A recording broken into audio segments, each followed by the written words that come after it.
it's funny, last week I asked you, was there any freshman that maybe we hadn't talked about enough who could stand out on G-Day? Little did we know, it was going to be Dominick Kelly.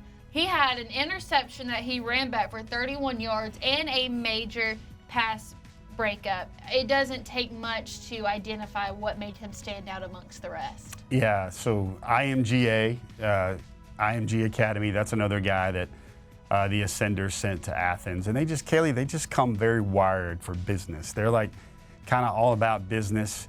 At one point, Dominick Kelly was committed to USC.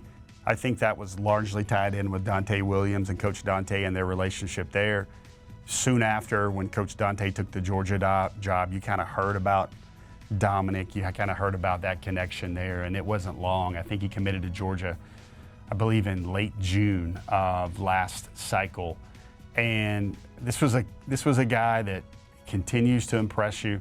Every interaction I had with him was like super mature kid. That guy's going to do big things, and he did so already at G-Day.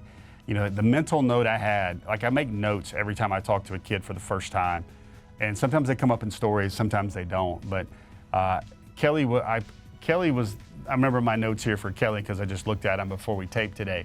And Kelly was about, you know, we'll play right away, a typical Georgia guy, gets the UGA standard and mentality. Kind of that's what I was thinking. And Kaylee, he even told me back in October of last year that he was going to reclass after his official visit for the Tennessee game. So he was just ready to get to Georgia, ready to get to play. And so, again, everybody liked number 24, although it took him a while to say, hold on, is that Malachi Starks there? Who's that?